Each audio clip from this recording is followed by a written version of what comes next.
Hello everyone, कसे आहात सगळे. आज मी इथे करायला घेतली आहे चवळीची उसळ. ॲक्च्युली महाराष्ट्रामध्ये कसं उसळींची खूप पद्धत आहे. वेगवेगळ्या प्रकारची उसळी आपण आठवड्यातनं एकदा तरी करतच असतो. पण इथे तेवढ्या उसळी नाही मिळत. पण आम्हाला त्या दिवशी कॅन्टीनमध्ये चवळीचं पाकीट दिसलं.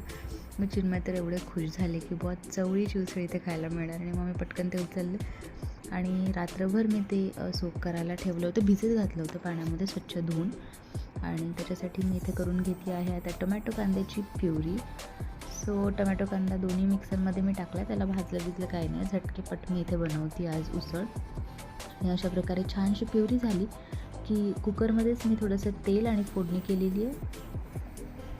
त्याच्यामध्ये मोहरी, जिरे, हळद, हिंग आणि लाल तिखट आणि थोडासा गरम मसाला पण मी टाकलेला आहे.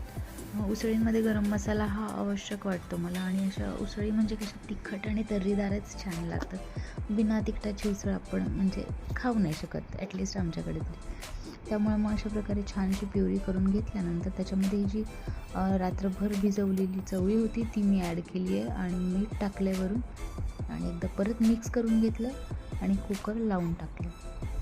चवळी शिजायला जवळपास 4 ते 5 शिट्ट्या लागल्या की चवळी एकदम व्यवस्थित मऊ शिजली.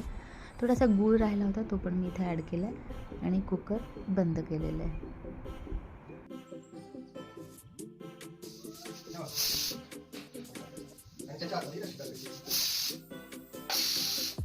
अशा 4 ते 5 शिट्ट्या झाल्यानंतर मी कुकर बंद केले आणि तुम्ही बघू शकता इथे चवळी किती सुंदर व्यवस्थित शिजलेली आहे आणि मस्त दिसते. सो चला पटकन गरम गरमच सर्व करूया. आणि इकडे हिंग गुळाचं वरण पण माझं झालं होतं. हा आमचा बेत होता आणि गरम गरम उसळ खायला मिळावी म्हणून मी पटकन सर्व करते. चवळीची उसळ, हिंग गुळाचं वरण आणि इथे पोळी. सो आजचा आमचा लंच. चला तर पुन्हा भेटूया नेक्स्ट व्हिडिओत. Bye bye.